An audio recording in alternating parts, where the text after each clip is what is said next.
بسم اللہ الرحمن الرحیم. شکریہ محیط پیرزادہ صاحب آپ کا، اور میرے اس بارے میں موقف اور بات شامل کرنے کا.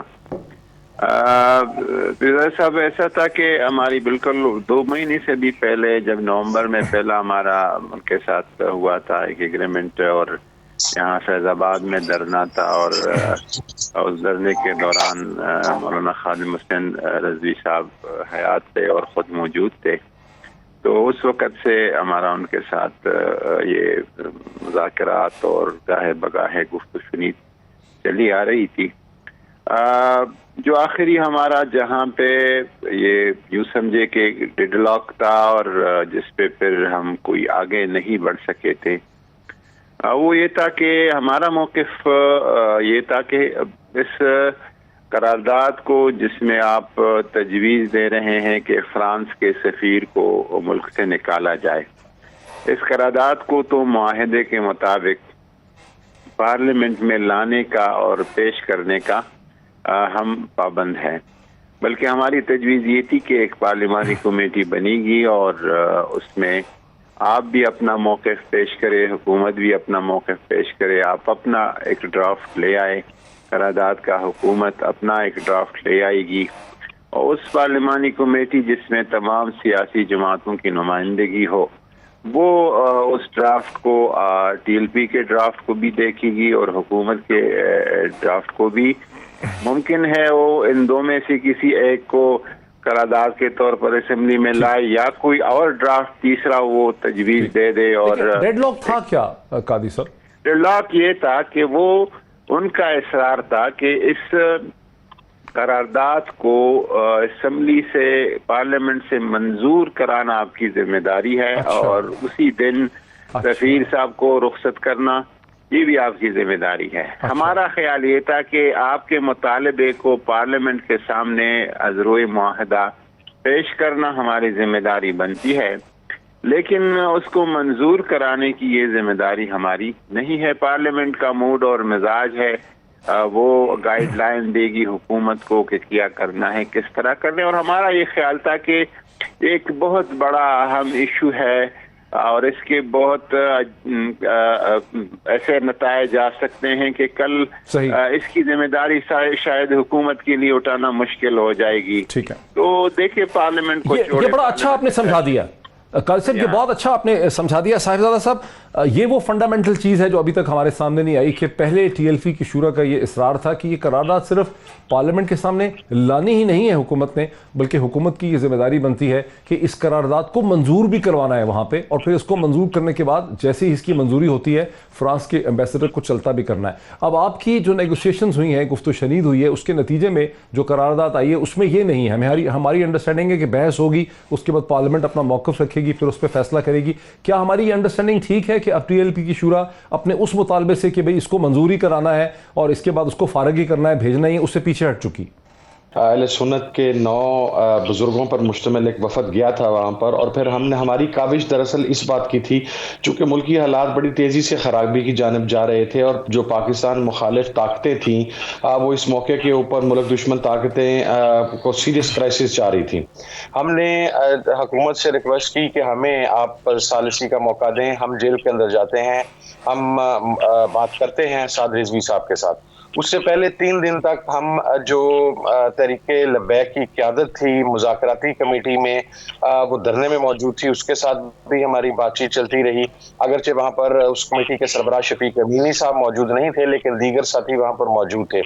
ہم نے سعد رضوی صاحب سے یہ کہا کہ آپ اگر اس معاملے کو اس طریقے سے دیکھنا چاہتے ہیں، کیونکہ آپ بائنڈنگ نہیں کر سکتے پارلیمنٹ کے اوپر، اور یہ خیر جو چیز ہمارے سامنے آئی ان کا بھی نقطہ نظر یہ تھا. انہوں نے یہ کہا کہ آپ ایسے کریں، بڑی ایک طویل غور و خوض کے بعد، اور ڈیفرنٹ پرپوزلز تھے اس کے اوپر، ان پرپوزلز کے اوپر ڈسکشن ہوئی، اور پھر وہ خود اس بات پر ایگری تھے کہ دیکھیں ہمارا کام یہ ہے کہ ہم پارلیمنٹ کے اندر یہ قرارداد لے آئیں، اس کے اوپر پھر پولیٹیشنز جو کردار ادا کرتے ہیں، پاکستان کی جو پارلیمنٹ ہے وہ کردار ادا کرتی ہے، وہ قوم کے سامنے آ جائے گا. تو میرا خیال ہے سچ ڈیڈ لاک ہو نہیں سکا، اگرچہ بڑی طویل مشاورت ہوئی. اس کے اندر بہت ساری چیزیں ایسی تھیں، ان کے گلے تھے حکومت کے ساتھ، ان کے شکوے تھے، ان کی گرفتاری کے جس طریقے سے آل آف اے سڈن کی گئی، ان کا موقف یہ تھا کہ مذاکرات اس وقت جاری تھے، لیکن ابھی اور کال کے اندر بھی ابھی 7-8 دن تھے، اور اس بات کے اوپر وہ یقیناً غصے میں بھی تھے، اور نیچرلی میرا خیال ہے بینگ اے ہیومن، وہ چونکہ ابھی ایج کے بڑے ابتدائی حصے میں ہے، آلموسٹ آئی گیس 26-27، تو اس موقع کے اوپر انسان کے جذبات بھی بہت ہائی ہوتے ہیں، اور ناموس رسالت کے معاملے کے اوپر تمام مسلمانوں کے جذبات جو ہوتے ہیں وہ اپنی پیک پر ہوتے ہیں، تو وہ ان کو یہ شکوے تھے، ہم نے ان کی بات بھی سنی، ہم نے حکومت کے جو ساتھی تھے ان کی بات بھی سنی، اور میرا خیال ہے دونوں سائیڈز نے بڑی خوش دلی کے ساتھ اور بڑے کھلے دل کے ساتھ، اس میں ایک بات آپ کو عرض کر دوں کہ ہم نے دونوں سائیڈ پر جو بات پہنچائی ہمیں اس میں ڈیڈ لاک نظر نہیں آیا، اور جو موسٹ امپورٹنٹ چیز ہے جو میں آپ کو عرض کرنا چاہتا ہوں وہ یہ ہے کہ یہ جو مسودہ تیار ہوا ہے، اس مسودے کو حکومت نے اور تحریک لبیک حکومتی نمائندگان نے، حکومتی مذاکراتی کمیٹی نے، اور تحریک لبیک کی جو مذاکراتی کمیٹی شفیق امینی صاحب کی سربراہی میں آئی تھی، اس نے خود بیٹھ کر تیار کیا ہے، ہم نے اس قرارداد کے اندر کو اپنی ان پٹ نہیں دی، ہم تو صرف یہ کر سکتے تھے کہ دونوں سائیڈ کے اوپر جو ٹیمپریچر ہے اس کو ذرا لو لیول پر لے جا سکتے تھے، بہت ساری چیزیں ایسی ہو رہی تھیں جو ان کو بڑا وجہ فرمایا آپ نے صاحبزادہ صاحب، لیکن صرف ایک چیز مجھے سمجھا دیجئے، ایک چیز ہمارے ویورز کو سمجھا دیجئے کہ اب ٹی ایل پی کی جو شورا ہے وہ ذہنی طور پر اس چیز کو مان چکی ہے، انہوں نے یہ ایگریمنٹ کر لیا ہے کہ پارلیمنٹ جو بھی فیصلہ کرے گی انہیں منظور ہوگا، پارلیمنٹ اگر اس قرارداد کو منظور نہیں کرتی، وہ کہتی ہے کہ فرانس کے ایمبیسڈر کو ملک بدر کرنا جو ہے یہ کوئی مناسب کام نہیں ہے، یہ نہیں ہو سکتا، تو پھر ٹی ایل پی اس پہ پرامن رہے گی اور وہ اس کے بعد مزید کوئی احتجاج کا سلسلہ نہیں شروع کریں گے، یہ بات طے ہو چکی۔ دیکھیں مجھے سعد رضوی صاحب نے اور ہم تمام لوگوں کو جو 9 لوگ وہاں پر موجود تھے، ہمیں سعد رضوی صاحب نے یہ کہا بڑی طویل مشاورت کے بعد کہ اگر ایسا ہو جاتا ہے تو ٹھیک ہے، ہمارا مقصد اچیو ہو جاتا ہے، ایک تو ہمارا فرانس کو میسج یہ جائے گا کہ پاکستان کی پارلیمنٹ کو اتنی بھی ہلکی نہیں ہے کہ وہ فرانس کے سفیر کو نکالنے پر بحث نہ کر سکے، تو انڈائریکٹلی ایک میسج یہ کنوے ہو جائے گا۔ سیکنڈلی ان کا نقطہ نظر بڑی طویل گفتگو کے بعد یہ بنا بہرحال کہ یقیناً اب اگر یہ قرارداد حکومت پارلیمنٹ کے اندر لے آئی ہے اور اس کے اوپر پوری قوم دیکھ لے گی کہ پولیٹیکل پارٹیز کا رول کیا ہے، ان کا نیریٹو کیا ہے، کیونکہ اس بات کا ہم نے بھی انہیں بتلایا اور انہیں خود بھی اس بات کی سمجھ تھی کہ پارلیمنٹ کو کی کاروائی کو وہ ڈائریکشن نہیں دے سکتے کہ you have to pass it, یا آپ کو انہی کیس کرنا پڑے گا، obviously اس کے اوپر ووٹنگ ہوگی، اس کے اوپر ڈیبیٹ ہوگی، اور وہ اس بات کو انڈرسٹینڈ کر چکے تھے اور انہوں نے اس بات کو بڑا مناسب ہے۔ اب ذرا رکھے میرے ساتھ، مجھے ذرا صابر شاکر صاحب کو، ٹھیک ہے، مجھے ذرا صابر شاکر صاحب کو اس میں لانے دیجئے۔ صابر شاکر صاحب، ایک دن پہلے شیخ رشید صاحب کی 2 دن پہلے جو ان کی فوٹیج سامنے آئی، اعلان کیا تحریک لبیک کی شورا کے ساتھ بیٹھ کے، وہ میں ٹکڑا آپ کو دکھاتا بھی ہوں، ناظرین کو آپ کو سناتا بھی ہوں، پھر آپ کی طرف میرا سوال اس پہ آتا ہے، ذرا دکھائیے پروڈیوسر صاحب۔ حکومت پاکستان اور تحریک لبیک پاکستان کے درمیان اتفاق رائے سے طے کر لیا ہے کہ فرانسیسی سفیر کی ملک بدری کی قرارداد آج 20 اپریل کو پارلیمنٹ میں پیش کی جائے گی۔ پورے ملک سے بشمول رحمت للعالمین مسجد دھرنا ختم کیا جائے گا، جبکہ مقدمات اخراج اور 4 شیڈیول نئے اور پرانے کا خاتمہ کیا جائے گا۔ ناظرین ویلکم بیک۔ ابھی آپ نے سنا اس کو، صابر شاکر صاحب یہ آپ نے جو سنا اس کے آخر میں جب شیخ رشید صاحب نے یہ کہا کہ مقدمات کو واپس لیا جائے گا، جو ایم پی او 16 کے تحت ایم پی ہیں، اس کے علاوہ جو شیڈیول 4 میں ہیں ان کو واپس ختم کیا جائے گا، تو پنجاب کی پولیس کی طرف سے ہمارے کانوں تک پہنچا ہے کہ بہت ہی شدید رد عمل اور مایوسی کا اظہار بھی کیا گیا، اور ڈان اخبار کی کم از کم ایک سٹوری بھی میری نظر سے گزری ہے جہاں باقاعدہ اسے ڈاکومنٹ کیا گیا ہے۔ آپ کو کیا سمجھ آتا ہے کہ یہ جو ریورسل ہے یہ آگے پاکستان میں لا اینڈ آرڈر اور پولیس کو یوز کر کے لا اینڈ آرڈر، کیونکہ پولیس کا موقف یہ ہے کہ ہمیں استعمال تو کیا جاتا ہے لیکن بعد میں حکومت اصولی موقف سے پیچھے ہٹ جاتی ہے، آپ کو کیا سمجھ آ رہی؟ اس میں موقف تو بہت سارے تبدیل ہوئے ہیں، اور ڈاکٹر نور اللہ قادری صاحب شریف آدمی ہیں اور بہت ہی سوبر ہیں، اگر وہ پوری بات بتا دیں گے تو معاملات مزید کھل جائیں گے، کیونکہ وہ آخری وقت تک یہی چاہ رہے تھے کہ جو معاہدہ ہوا ہے تحریک لبیک کے ساتھ اس معاہدے پر عمل ہونا چاہیے اور قرارداد سے پیچھے نہیں ہٹنا چاہیے۔ تو پھر کچھ کیا کہنا چاہیے تند و تیز وزراء نے اور کچھ لبرلز بھی تھے، انہوں نے بھی کچھ مشورہ دیا کہ نہیں جی طاقت کا استعمال کرنا چاہیے، اس طریقے سے تو ریاست بلیک میل ہو جائے گی، ریاست غیر بن جائے گی، اور اس ڈاواڈول کیفیت میں ایک بغیر کسی تیاری کے انہوں نے سعد رضوی صاحب کو گرفتار کر لیا، اور جب گرفتار کر لیا اس کا رد عمل آیا تو اس کے بعد پھر یہ واپس،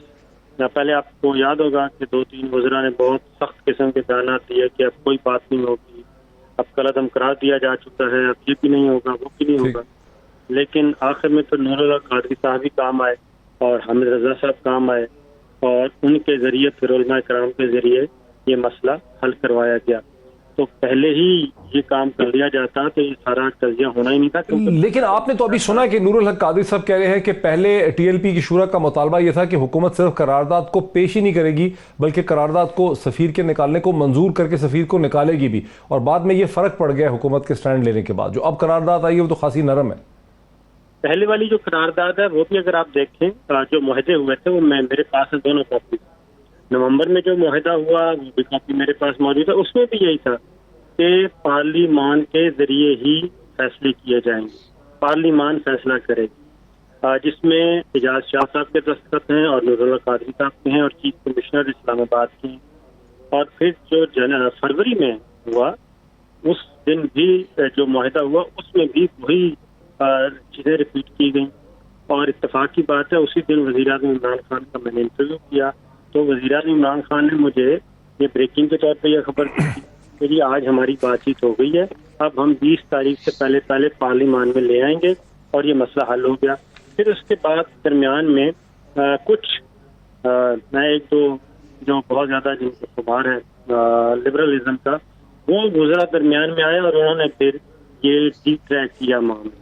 اگر وہ ڈی ٹریک نہ ہوتا تو یہی ایگریمنٹ امپلیمنٹ ہونا تھا، اور یہ سارا کچھ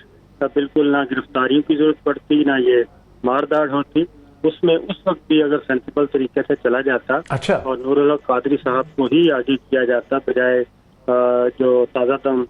دستہ شامل ہوا تو اس کو اوائڈ کیا جاتا تو یہ سچویشن نہ ہوتی۔ تو اب اگر پولیس یہ مجھے بریک سے پہلے ذرا نور الحق قادری صاحب اس کا ایک کوئک نور الحق قادری صاحب مجھے بریک لینی ہے، لیکن یہ جو کہہ رہے ہیں کہ آپ تو کچھ اور چاہ رہے تھے، لبرل وزراء نے آپ کو ڈی ٹریک کر دیا، سر اس پہ کوئی ہمیں تبصرہ تو دیں، کچھ سمجھا تو دیں ہمیں یہ پرسرار بات جو کر دی صابر صاحب۔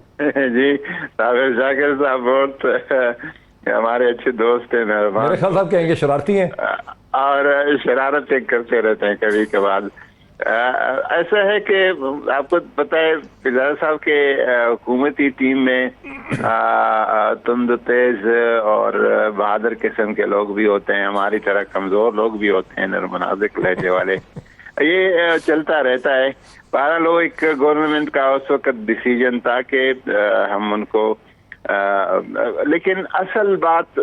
بیسک جو بات تھی وہ یہی تھی، شاید ان کو یہ غلط فہمی تھی کہ ہم نے ان کو یہ کہا ہے کہ ہم اس کو پارلیمنٹ میں منظور کرانا بھی ہماری ذمہ داری ہے۔ ہم نے ان کو قائل کرنے کی کوشش کی کہ دیکھیں پارلیمنٹ میں مختلف الخیال لوگ ہوتے ہیں، اور کچھ لوگوں کا خیال یہ ہوگا کہ آپ چوراہوں پر آنے والے لوگوں کے ساتھ کس طرح اس طرح کے ان کے ڈیمانڈز کو پورے کر سکتے ہیں، اور ایسا ہی ہوا جب ہم اس کو پارلیمنٹ میں لے آئے۔ مسلم لیگ نون کا موقف تو یہی تھا احسن اقبال صاحب کا کہ آپ کیسے اس طرح کے معاہدے کر سکتے ہیں ایک گروپ کے ساتھ یا ایک جماعت کے ساتھ یا ایک تنظیم کے ساتھ، تو بنیادی یہ بات تھی۔ لیکن پھر ہم تو بالکل مطلب ہے کہ باقی ان کے ساتھ جب سعد رضوی صاحب کی گرفتاری ہوئی اور پھر وہ سڑکوں پہ نکل آئے اور لا اینڈ آرڈر کی سچویشن پیدا ہو گئی، پھر تو بالکل ایک ہمارے مذاکرات کا رستہ بند ہو گیا۔ اللہ بھلا کرے حامد رضا صاحب کا، صاحبزادہ حامد رضا صاحب کا، اس کی ٹیم کا، کہ انہوں نے بڑی بھرپور قسم کی کوشش کی، کوئی شک نہیں، اور یہ انہی کی کوششوں سے پھر ایک راستہ کھل گیا۔ مجھے ایک بریک لے دیجیے، امید ہے کہ قادری سے بات بھی ہمارے ساتھ رہ سکیں گے۔ ناظرین بریک کے بعد اس ڈسکشن کو آگے بڑھاتے ہیں آفٹر بریک۔ ناظرین ویلکم بیک۔ ہم بہت ہی ایک اہم ایشو پہ بات کر رہے ہیں کہ کل پاکستان کی پارلیمنٹ میں جب ریزولوشن کے اوپر دوبارہ بحث شروع ہوگی تو معاملہ کس طرف کو جائے گا، کیا معاملہ سیٹل ہو جائے گا۔ صابر شاکر صاحب سے بات کا آغاز کرتے ہیں۔ صابر شاکر صاحب، آپ کی بڑی گہری نظر ہوتی ہے اور آپ بڑی خبر رکھتے ہیں، معاملات پہ ساری رات بزی رہتے ہیں فون کے اوپر معلومات کو اکٹھا کرنے کے لیے۔ آپ کی کیا اطلاع ہے، آپ کا کیا انالیسس ہے کہ کل پارلیمنٹ میں جب جماعتیں آئیں گی اور امید کی جاتی ہے کہ شاید پاکستان پیپلز پارٹی بھی وہاں ٹرن اپ کرے، تو کیا پھر کل ہی کے دن میں اس پہ ووٹنگ ہو جائے گی، اس کا حل نکل آئے گا، یہ معاملہ کل خوش اسلوبی سے طے پائے گا؟ میرا اپنا خیال یہی ہے، اندازہ بھی یہی ہے کہ اس ایشو پہ شاید زیادہ پالیٹکس نہ کی جائے. ایکسپرٹس ضرور لگائے جائیں گے. مسلم لیگ نواز کی کوشش ہوگی JUI کی کہ وہ امینڈمنٹ لے کے آئے اور اس قرارداد کو مزید سخت کرے, اور اس میں وہ ختم نبوت کے بارے میں بھی کچھ الفاظ ایڈ کروانا چاہیں گے, اور ایک دو اور چیزیں ایڈ کروائیں گے, اور اس کو تھوڑا سا سخت کروانے کی کوشش کریں گے. مطلب سخت کس طرح سے کریں؟ یہ قرارداد تو فرانس کے حوالے سے ہے, اس کو کیسے سخت کریں گے مزید؟ قرارداد تو فرانس کے حوالے سے ہے. دیکھیں, مسلم لیگ نواز بھی ایک اس کو خاص ڈائریکشن کی طرف لے کے جائے گی, اور JUI بھی لے جانا چاہ رہی ہے کہ اس میں جناب تحفظ ختم نبوت کے حوالے سے بھی اس میں پیراگراف ایڈ کیا جائے. اور اس کا بیک گراؤنڈ کیا ہے یہ JUI اور مسلم لیگ نواز زیادہ بہتر بتا سکیں گے, لیکن وہ ایک پورشن ایڈ کروانا چاہ رہے ہیں جس میں صرف تحفظ ناموس رسالت ہی نہ ہو بلکہ تحفظ ختم نبوت بھی ہو, خاتم النبیین کا جو ہے معاملہ وہ بھی اس میں ایڈ کیا جائے. اچھا, ذرا میرے ساتھ رہیے. نور الحق قادری صاحب, آپ کی کیا انڈرسٹینڈنگ ہے کہ PMLN اس میں کیا اضافہ کروانا چاہتی ہے, کیا کمی وہ محسوس کر رہے ہیں اس قرارداد کے اندر؟ جو سمجھنے لگا ہوں وہ یہ ہے کہ ایک تو ایک قرارداد ایک کمیٹی کا اعلان کیا گیا تھا اسپیکر صاحب کی طرف سے کہ اس کے لیے ایک اسپیشل کمیٹی بنائی جائے گی. ابھی تک وہ کمیٹی نامینیٹ نہیں ہو, وہ کمیٹی ابھی تک نامینیٹ نہیں ہو گئی ہے. اور آج میں نے اسپیکر آفس سے پوچھا تھا تو انہوں نے تمام پارٹیز کو لکھا ہے کہ اس کے لیے اپنے نام جو ہے وہ تجویز کرا دیں. تو وہ کمیٹی ہی اس کو کوئی حتمی شکل دے گی. لیکن مجھے جو مسلم لیگ نون کا اس میں موقف ہو, مجھے لگتا ہے کچھ کنفیوزڈ ہے اس حوالے سے کہ وہ کیا کرے, کس طرح اس کو لیں, مخالفت کرے, حمایت کرے, اس میں ترمیم کرے تو کس طرح کرے. اور پیپل پارٹی کا تو واضح میرے خیال میں انہوں نے اشارہ دے دیا اپنے بائیکاٹ کے اس دن کے اجلاس میں کوئی بھی نہیں آیا تھا. تو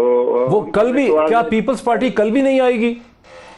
انہوں نے اگر آئے گی بھی تو وہ لا تعلق رہے گی, کیونکہ انہوں نے اپنے اس غیر موجودگی سے یہ اندیا دیا ہے کہ ان کا اس قرارداد سے کوئی لینا دینا نہیں ہے. تو اب کل کا کیا ماحول بنتا ہے, وہ کمیٹی کس طرح اس کو دیکھتی ہے یا کس طرح فائنل کرتی ہے, وہ کل کے اجلاس کے اس ماحول. کل صاحب اگر کل کمیٹی بنے گی تو پھر یہ کل پارلیمنٹ میں یہ پروسیڈنگ ختم تو نہیں ہو سکے گی, پھر تو کمیٹی بنے گی, پھر دوبارہ پارلیمنٹ اس پہ غور. مجھے بھی مشکل لگتا ہے کیونکہ کمیٹی میں پھر ظاہر ہے ہر کسی کا اپنا موقف ہوگا, پھر اس میں وہ بات چیت ہوگی, تھوڑا سا ٹائم تو اس پہ لگے گا. اچھا صاحبزادہ صاحب, آپ کی کیا انڈرسٹینڈنگ ہے کہ کمیٹی بن جائے گی تو کمیٹی تو کئی دن اس کو لے کے بیٹھی رہے گی, پھر وہ واپس آئے گی, پھر ان سفارشات پہ مزید بحث ہو جائے گی, پھر یہ معاملہ الجھ جائے گا, مطلب قوم تو یہ بہت حد تک چاہتی ہوگی. میری انڈرسٹینڈنگ ہے کہ کل اس معاملے پہ ایک بحث ہو جائے, وہاں ایک ووٹنگ ہو جائے, لوگ اپنا اظہار خیال کریں, اپنا ذہن لے کر آئیں, اور پھر معاملہ جو ہے ختم ہو تاکہ امن کا پروسیس چلے آگے. میرا خیال ہے بات تو ساری آپ نے خود بتا دی ہے کہ بڑی حد تک معاملہ آگے چلا جائے گا, لیکن دیٹ اگین ڈیپینڈس کہ اس کی اسپرٹ کیا ہوتی ہے. اگر تو وہ آن دا میرٹ آگے جاتا ہے, اور میرا خیال ہے اس کے بعد تو شاید دیکھیں اسمبلی کی کارروائی کے لیے بھی مناسب وقت میرا خیال ہے اگر یہ تمام لوگوں کو کنونس کر سکیں تمام پولیٹیکل پارٹیز تو پھر تو شاید ہو جائے. لیکن اگر اسی طریقے سے لنگر کر دیا گیا, جو کہ میرے آئی گیس سو, آئی مین میں کلیئرلی کہنا تو نہیں چاہتا, but you have said lot of things I guess اسی طریقے سے ہوں گی. پھر اس کے بعد دیکھنا پڑے گا کہ ری ایکشن کیا آتا ہے یا صورتحال کیا بنتی ہے. تو میں یہ عرض کرنا چاہ رہا ہوں کہ بہت بیشنگ ہوئی ہے نور الحق قادری صاحب پہ ایک مخصوص طبقہ فکر کی طرف سے, حالانکہ مذاکرات کے اندر جو کردار اور جس طریقے سے پازیٹیوٹی کا جو رول تھا وہ نور الحق قادری صاحب کا تھا. میں یہ سمجھتا ہوں کہ وہ جو ہارڈ ہٹرز ہیں گورنمنٹ کے, انہیں بیک فٹ کے اوپر لے جا کر تو جو یہ انتہائی معتدل قسم کے اور انتہائی بیلنسڈ گفتگو کرنے والے جو لوگ ہیں, یہ معاملہ اگر ان کے ہاتھ میں رہے گا تو شاید سیٹل رہے. وگرنہ آنیسٹلی اسپیکنگ اگر آپ مجھ سے پوچھیں کہ اسی طریقے سے اگر بیشنگ ہوتی رہے گی تو اگر 1 ماہ میں نہیں تو 2 ماہ میں، 2 ماہ میں نہیں تو 4-6 ماہ میں it will come back and it will hard back. آپ میری یقین کریں، میں آپ کو ایک بات بتا دوں کہ اس ٹائم اگر اس قسم کا کوئی معاملہ ہوا تو پھر وہ تو ہم جیسے لوگوں کے بس کی بات بھی نہیں ہوگی. اور سیدھی سی بات دیکھ کے میں آپ کو ایک عرض کروں کہ جو معاہدات ہوتے ہیں ان کو عمل درآمد ہونا چاہیے، ان کی اسپرٹ کے مطابق ہونا چاہیے. تو میرے خیال میں ابھی یہ معاملہ ختم نہیں ہوا. لیکن صاحبزادہ صاحب، معاہدہ تو آپ نے پہلے بتایا، اب پروگرام کے پہلے حصے میں آپ نے خود عرض کیا، آپ نے بتایا کہ معاہدہ تو یہی ہوا ہے کہ جو قرارداد ہے اس کو پارلیمنٹ کے سامنے رکھا جائے گا، وہاں مین سٹریم ساری جماعتیں جو ہے اپنا مائنڈ ایکسرسائز کریں گی اور اس کے بعد وہ فیصلہ کریں گی کہ وہ کیا کیا چیز اس میں سے ایکسیپٹ کرتے ہیں. اس مسئلے کو فرانس کے یورپین یونین کے سامنے اٹھانے پہ مجھے نظر آتا ہے کہ کنسنسس ہو جائے گا، اسلامی دنیا کے سامنے اٹھانے پہ کنسنسس ہو جائے گا. فرانس کے ایمبیسڈر کو ملک بدر کرنے پہ غالباً کنسنسس نہیں ہو پائے گا. مجھے تو یہ سمجھ آ رہی ہے. تو پھر آپ سمجھتے ہیں کہ کنسنسس نہیں ہوگا تو پھر دوبارہ جھگڑا ہو جائے گا اس پہ؟ میری اپنی اسسمنٹ یہ ہے کہ جب دیکھیں فرانس کے سفیر کو اگر نہیں نکالنا یا قومی اسمبلی میں قرارداد موو نہیں کرنی تو میرے خیال میں اس کو ٹیکل کرنے کا طریقہ کار کوئی اور ہوگا اور ہی ہونا چاہیے ود کنونسنگ آرگومنٹس. اب دیکھیں اس میں آپ کو ایک بات کی وضاحت کر دوں. فرانس کے سفیر کے نکالنے پر جب بحث ہوگی، آپ مجھے یہ بتائیں، دل سے پاکستان مسلمان چاہتا ہے کہ فرانس کا سفیر نکل جائے، لیکن پاکستان کی پولیٹیکل پارٹیز کی سچویشن کچھ اور ہے. نہ پی ٹی آئی رسک لے گی، نہ P M L N risk لے گی، نہ پاکستان پیپلز پارٹی رسک لے گی کہ ان کی لیڈرشپ یا ان کی یہ چیزیں کہ آپ اس کے اوپر کوئی مقصد ہے ووٹنگ کر کے. تو فرانس کے ساتھ کیونکہ ہمارے لیے یا ہماری پولیٹیکل ایلیٹ کی میں آپ کو ایک بڑی امپورٹنٹ ویڈیو دکھاتا ہوں صاحبزادہ صاحب، میں آپ کو ایک بڑی امپورٹنٹ ویڈیو دکھاتا ہوں. میرے ساتھ رہے کو بھی صابر شاکر صاحب کو بھی اور قادری صاحب کو بھی. اب سے ہم نے کوئی کیمرہ بھیج کے ہم نے اس ریکویسٹ کی ڈاکٹر فاروق سلیم صاحب سے، جو پاکستان کے نوٹڈ پولیٹیکل اکانومی کے کامنٹیٹر ہیں، ایکسپرٹ ہیں، اکانومسٹ ہیں. ان سے ہم نے پوچھا کہ فرانس کے ساتھ پاکستان کی جو اکنامک انٹرڈیپینڈنس ہے، معاشی جو دار و مدار ہے، وہ کس نوعیت کا ہے یورپین یونین کے ساتھ، فرانس کے ساتھ. وہ جو انہوں نے ہمیں کامنٹ دیا 1 منٹ کا، وہ میں آپ تینوں کو بھی سناتا ہوں اور اپنے ناظرین کو بھی سناتا ہوں. پروفیسر سنائیں ذرا ہمیں. دنیا بھر کے ممالک سے پاکستان کے جو تجارتی تعلقات ہیں ان کی مالیت تقریباً $75 بلین بنتی ہے. اس میں سے 15% جو تجارتی تعلقات ہیں وہ ہمارے یورپین یونین کے ساتھ ہیں. لیکن اس سے بھی زیادہ امپورٹنٹ چیز یہ ہے کہ جو ٹوٹل پاکستانی ایکسپورٹس ہیں جو 23-24 ارب ڈالر کی سالانہ ہوتی ہیں، اس میں سے 35% ایکسپورٹس جو ہیں وہ یورپین ممالک کو ہم ایکسپورٹ کرتے ہیں. یعنی کہ 8 ارب ڈالر کی سالانہ ایکسپورٹس پاکستان کی جو ہیں وہ یورپین یونین کے ممالک کو جاتی ہیں، جس کا مطلب یہ ہوا کہ European union is the single largest export market for Pakistan. اگر ریمیٹنسز پہ ایک نظر ڈالیں تو یورپ میں جو پاکستانی کام کر رہے ہیں وہ تقریباً $250 ملین ماہانہ کی بنیاد پہ پاکستان واپس بھیجتے ہیں. اگر سالانہ کی بنیاد پہ دیکھ لیجئے تو تقریباً $3 ارب سمجھ لیجئے. صرف فرانس سے تقریباً $40 ملین ماہانہ پاکستان آتے ہیں اور سالانہ کی بنیاد پہ تقریباً $480 ملین. ایک چیز جو غور طلب ہے وہ یہ ہے کہ دنیا کے بہت ہی کم ممالک ایسے ہیں جن میں پاکستان کا ایکسپورٹ سرپلس ہوتا ہے. یعنی کہ ہم ان کو ایکسپورٹ زیادہ کرتے ہیں اور ان سے امپورٹ کم ہوتی ہے. یورپین یونین ایک ایسی برادری ہے جس کو ہماری ایکسپورٹس تو تقریباً $8 ارب کی ہیں، لیکن امپورٹس ہم 5 بلین کی کرتے ہیں، تو $3 بلین کا تقریباً سرپلس کریٹ ہو جاتا ہے، جو بہت ہی ریئر ہے. آپ نے سنا ڈاکٹر فاروق سلیم صاحب نے، ناظرین، ہمیں ایکسپلین کیا کہ کس طرح سے فرانس کے ساتھ اور یورپین یونین کے ساتھ پاکستان کی ایک اکنامک اور اسٹریٹجک انٹرڈیپینڈنس ہے، ریمیٹنسز کے حوالے سے بھی، ایکسپورٹ مارکیٹس کے حوالے سے بھی، امپورٹس کے حوالے سے بھی. نور اللہ قادری صاحب، صاحبزادہ صاحب کہہ رہے ہیں کہ سبھی لوگ چاہیں گے کہ فرانس کے ایمبیسڈر کو نکال دیں، لیکن جب ہم اس صورتحال، اعداد و شمار اور دنیا کی حقیقت، اپنی معیشت کو دیکھتے ہیں، کیسے ہم فورن ریمیٹنسز پہ ڈیپینڈنٹ ہیں، کیسے ہمیں ایکسپورٹس چاہیے اپنی ٹیکسٹائل کے لیے، تو ہمیں سمجھ آتا ہے کہ اس قسم کا کوئی قدم ہم نہیں اٹھانا چاہیں گے. نہ حکومت تو شاید نہیں اٹھانا چاہے گی، پارٹیز بھی نہیں اٹھانا چاہیں گی. آپ کو کیا اس میں سمجھ آ رہی، کیا بتائیں گے آپ ہمیں؟ دیکھیں، میں اس کو ایک اور زاویے سے دیکھتا ہوں، اور یہ ہے کہ ٹھیک ہے، ہم حضور صلی اللہ علیہ وسلم کے نام اور ناموس اور عظمت سے $8 بلین یا اس کی کوئی حیثیت نہیں ہے، ہم اسے گزر جاتے ہیں. پاکستان کے 15% جو کاروباری روابط ہے یورپی یونین کے ممبر کنٹریز کے ساتھ، اس سے بھی گزر جاتے. لیکن کیا اس اقدام کا فائدہ یہ ہو سکتا ہے کہ آئندہ کے لیے ناموس رسالت پر یورپ سے جو حملے ہوتے ہیں وہ رک جائیں گے؟ اگر وہ رکتے ہیں تو $8 ارب اور بھی خرچ کرے، یہ بھی ہو گیا، اور $8 ارب اور بھی خرچ کرے. لیکن اگر وہ رکتے بھی نہیں ہے اور ہمیں پاکستان کو، پاکستانی قوم، یہ میرا ذاتی ایک نقطۂ نظر ہے جس کو میں کافی وقت سے جب سے مطالبہ آیا ہے دیکھتا رہتا ہوں، تو اگر وہ بھی حاصل نہیں ہے اس سے تو ظاہر ہے پارلیمنٹ ان تمام پہلوؤں کو، پارلیمنٹ یا پارلیمنٹ کی کمیٹی ان تمام پہلوؤں کو دیکھنا چاہیے اور ضرور دیکھے گی بھی. بہرحال ہم نے ہماری جو کمٹمنٹ تھی کہ ان کے اس کے مطالبے کو، جس کو ہم نے وعدہ کیا تھا پارلیمنٹ تک پہنچانا ہے، وہ ہم نے پہنچا کے رکھ دیا ہے. باقی وہاں پہ بہتر سمجھدار لوگ ہیں، پولیٹیشینز ہیں، سارے پہلوؤں کو سمجھتے ہو بہتر فیصلہ کریں گے. صاحبزادہ صاحب، ڈاکٹر فاروق سلیم صاحب کا جو اکنامک انہوں نے ایک انٹرڈیپینڈنس سمجھائی ہمیں، اور جو قادری صاحب نے اس کے بعد کہا کہ بھئی ظاہر ہے اس کا اگر ہم تعلق ختم بھی کر دیں، $8 بلین کی قربانی بھی دے دیں، اس کو اپنی اکانومی اور معیشت کو بھی تباہ کر دیں، تو بھی اس کا رزلٹ ہمیں دیکھنا ہے کہ کچھ نکلتا ہے کہ نہیں نکلتا. لیکن آپ نے کہا تھا سب نکالنا چاہیں گے، تو یہ جو حقیقتیں ہیں دنیا کی، اس کو ظاہر ہے ہمیں مد نظر تو رکھنا ہوگا نا اپنے جذبات کے ساتھ ساتھ.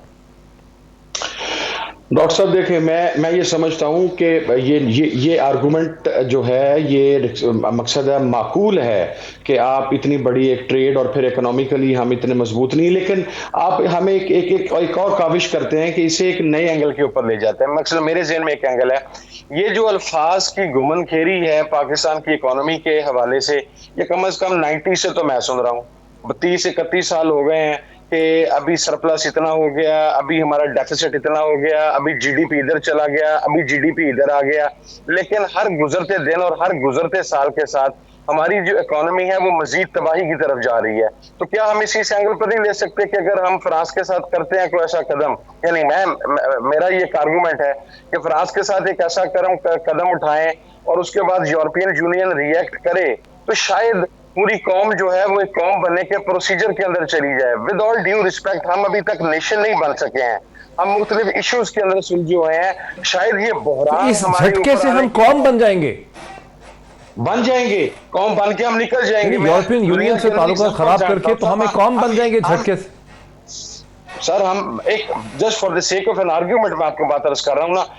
دیکھیں دنیا کے اندر قومیں اسی وقت بنی ہیں جب جھٹکے لگے ہیں. یہ جو سموتھ سیلرز ہیں، ان سموتھ سیلرز نے آج تک دنیا کے کسی ملک کی حالت کو چینج نہیں کیا. آپ تمام پرانی امپائرز سے لے کے آپ ماڈرن دور تک آ جائیں، جہاں پر جھٹکا لگتا ہے، جہاں پر کشتی جو ہے وہ طوفان میں پھنستی ہے اور ہارڈ ڈیسیزن ہوتا ہے، تو اس کے بعد آپ مقصد ہے آپ نیشن بننے کے پروسیجر کی طرف سٹارٹ ہو چلے جاتے ہیں. مثلا میں آپ کو عرض کرتا ہوں، ہم اپنے سامنے اگر ایران کی مثال دیکھ لیں، ٹھیک ہے ان کی اکانومی اس لیول پہ نہیں ہے، لیکن آپ مجھے آنیسٹی سے بتائیے گا ڈاکٹر صاحب کہ دنیا کی فارن پالیسی کے اندر آج جس طریقے سے وہ ملک لیڈ کر رہا ہے، ہم سے تو 1000 گنا بہتر بہت چھوٹے چھوٹے اسلامی ممالک ہیں جن کی فارن پالیسی کے اوپر پوری دنیا ایک مرتبہ کام جاتی ہے جب ان کا فارن منسٹر آ کے کوئی اسٹیٹمنٹ دینے لگے.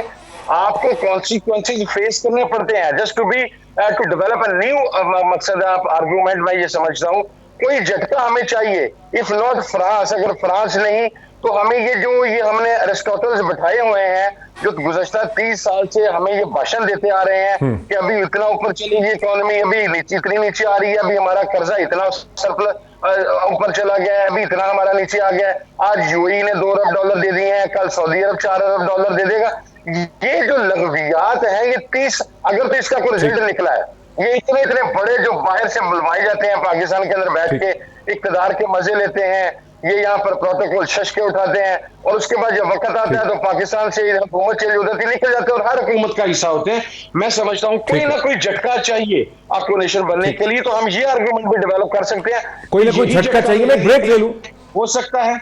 نبی کی ناموس کی وجہ سے یہ جھٹکا، کوئی نہ کوئی آپ سمجھتے ہیں کہ جھٹکا چاہیے قوم کو کے لیے، پاکستانی قوم کو ٹھیک ہونے کے لیے، راستے پہ آنے کے لیے کوئی الیکٹرک شاک، کوئی جھٹکا چاہیے. میں صرف سوچ رہا تھا کہ شاید ایران اور ترکی کے بھی تعلقات فرانس کے ساتھ ختم نہیں ہوئے ہیں شاید ان کے ابھی بھی تعلقات. لیکن ایک بریک لیتے ہیں اور بریک کے بعد اس ڈسکشن کو کنکلوژن کی طرف لے کے جاتے ہیں ایک بریک کے بعد. ناظرین ویلکم بیک. سیدھا چلتا ہوں صابر شاکر صاحب کی طرف. صابر شاکر صاحب، وقفے سے پہلے حافظ صاحبزادہ صاحب یہ ایک فرما رہے تھے، کو کہہ رہے تھے کہ اگر پاکستانی قوم یورپین یونین سے یعنی تھیوریٹیکلی اگر اپنا تعلق توڑ بھی لے، وہ جھٹکا لگے قوم کو معاشی طور پہ، تو شاید قوم متحد ہو سکتی ہے، اکٹھی ہو سکتی ہے. انہوں نے ایران کی طرف بھی ذکر کیا کہ اس نے بہت سٹینڈ لیا. میں نے پھر بریک میں چیک کیا دوبارہ، حالانکہ مجھے یقین تھا کہ ایران کے تعلقات ہیں، لیکن میں نے دیکھا کہ ایران اور ترکی دونوں کے بہت اچھے سفارتی تعلقات جو ہیں وہ فرانس کے ساتھ چل رہے ہیں، اور کوئی فرق نہیں پڑا ہے گزشتہ چند دنوں یا ہفتوں میں اس کے اوپر. تو صابر شاکر صاحب، یعنی کیا ہم اس پہ متحد ہو سکیں گے کل کہ بھئی فرانس کے ساتھ تعلقات ہمیں ختم نہیں کرنے ہیں، ہمیں اپنے غم و غصے کا اظہار کرنا ہے، جیسے کہ سندھ اسمبلی نے ریزولوشن پاس کر دی ہے، ہمارے سامنے ماڈل آ گیا ہے، انہوں نے کہا کہ سینسر کیا جاتا ہے فرانس کو. ایک تو ایران اور فرانس آپس میں پارٹنر ہیں، پارٹنرشپ ہے ان کی آپس میں،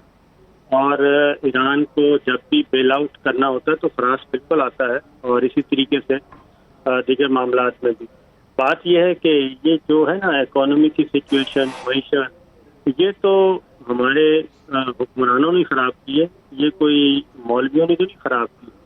یہ نہ ہی مولویوں کی کبھی حکومت رہی ہے پاکستان میں، اور نہ ہی کسی مذہبی جماعت کی حکومت رہی ہے. صحیح، یہ بات صحیح. اور لبرل ڈیموکریٹ ان کی حکومت رہی ہے. قرضے چڑھے ہیں ان کی وجہ سے چڑھے ہیں. باقی یہ کہنا کہ فرانس کے ساتھ ہماری یہ اکانومی ہے، امریکہ کے ساتھ یہ ہے، تو پھر تو آپ کو یاد ہوگا کہ سب سے زیادہ تو پھر ہمیں امریکہ سے دبنا چاہیے اور سعودی عرب کے نیچے آنا چاہیے. تو جب ملکی مفاد آتا ہے اور ملک کو اسٹیبل رکھنا ہوتا ہے، تو یمن کے معاملے میں پاکستان نے کیا ڈیسائڈ کیا؟ نہیں بھیجی آدمی. اس کے بعد جب سلالہ چیک پوسٹ پہ امریکہ نے حدود سے تجاوز کیا تو اس وقت ہمارے تعلقات ان سے بھی منقطع ہو گئے تھے. اور پھر سب سے زیادہ ہم سب کر رہے تھے انحصار کولیشن سپورٹ فنڈ کا، امریکہ نے وہ روک دیے، تو پاکستان تو چلتا رہا ہے. F-16 کے پیمنٹ ہم نے کی ہوئی تھی، وہ امریکہ نے دبا کے بیٹھ گیا. اس کے بعد ہم نے امریکی سفیر کو تو کبھی نہیں نکالا پاکستان سے. لیکن سر تعلقات تو منقطع کیے نا، تعلقات بہت سارے شعبوں میں ہم نے اپنی کوپریشن روک دی تھی، اور اس وقت جو امریکی سفیر کو نکالنے سے زیادہ ڈاؤن گریڈ کیے ہم نے سلالہ کے بعد. ہم یہ سلالہ کے بعد اس کے بعد وہ زیادہ. اچھا چلے جی ٹھیک ہے. اچھا میں صاحبزادہ صاحب اور قاضی صاحب سے ایک سوال، پھر وقت بڑا تھوڑا رہ گیا ہے. صاحبزادہ صاحب، کل کیا ہمارا اس قوم کا یہ کنسنسس ہو سکے گا کل یا آنے والے دنوں میں کہ احتجاج ہو سکتا ہے سڑک کے کنارے ایک جلسہ کر کے کسی پارک میں، کسی مینار پاکستان کے گرد، لیکن احتجاج ایسا نہیں ہونا چاہیے کہ آپ سڑکیں روک دیں، ٹریفک روک دیں، زندگی کے کاروبار کو روک دیں، چوراہے روک دیں، اور ریاست کو اپنی طاقت استعمال کرنی پڑے ان راستوں کو کلیئر کرنے کے لیے. کیا اس چیز پہ ہمارا کنسنسس ہو پائے گا؟ جی ڈاکٹر صاحب، یہ اگر اس سے پہلے مجھے صرف 20 سیکنڈ دے دیں، میں آپ کو ایک بات عرض کر دوں. بہت سے اسلامی ممالک کے تعلقات اسرائیل کے ساتھ بھی ہیں لیکن پاکستان کے نہیں ہیں، تو کیا قیامت تو پاکستان کے اوپر نہیں آ گئی. اور آپ یہ چیز بھی دیکھیے کہ اب انڈین ڈیفنس کے اندر اس جو فرینچ رول ہے، رافیل سے لے کے اب جتنا اسلحہ انہیں مل رہا ہے، تو وہ بیک بون ہے ان کے ڈیفنس کی. تو اگر ہم اپنے دشمن کے ایک ساتھی سے تعلقات منقطع کر بھی لیں تو اس کو قیامت نہیں آ چلی. سیکنڈلی جو مسودہ فائنل ہوا ہے اس کے اندر باقاعدہ طور کے اوپر یہ چیز شامل ہے. اس کے اندر تحریک لبیک کی قیادت نے بھی اور اس کے اندر حکومت نے بھی بڑے ذمہ داری کا مظاہرہ کرتے ہوئے یہ چیز شامل کی ہے. یہ ریکمنڈیشن دی ہے کہ صوبائی حکومتیں مخصوص جگہوں پر مخصوص جگہیں جو ہیں وہ ان کو الاٹ کیا جائے، اور پھر تاکہ تمام جو مظاہرین ہیں وہ وہاں پر اکٹھا ہو کے پروٹیسٹ کر سکے. دیکھیں، میں یہ سمجھتا ہوں کہ پاکستان میں پروٹیسٹ کے حوالے سے ہمیں ایک نیشنل کنسنسس کی، قومی ڈائیلاگ کی ضرورت ہے، اور اس کے لیے کوئی مہینوں کا پروسیجر نہیں چاہیے. آپ پاکستان کی تمام پولیٹیکل اور ریلیجس پارٹیز کو بلائیں، 15 دن کے اندر آپ اس کے TORs، آپ اس کی تمام چیزیں طے کر لیں، اور اس کے بعد وہ چیز آپ پارلیمنٹ میں پیش کر کے، اب دیکھیں نا برٹن کے اندر ہائیڈ پارک کے اندر جو بندہ جب مرضی چاہے جو مرضی چیز اٹھا کے وہاں پر بیٹھ لے، وہاں پر پروٹیسٹ کر سکتا ہے. اگر اسی طریقے سے پاکستان کے اندر ایسے مقامات متعین کر دیے جائیں جہاں پر کوئی بھی شخص آ کر اپنا پروٹیسٹ ریکارڈ کروا سکے with in the given parameters, تو میرا خیال ہے اس کے اوپر بڑے آرام سے کنسنسس ہو سکتا ہے. اور یہ اس مسودے کا حصہ بھی ہے، اس کے اوپر TLP نے بھی ایگری کیا ہے، اس پر حکومت نے بھی ایگری کیا ہے. اور if I'm not wrong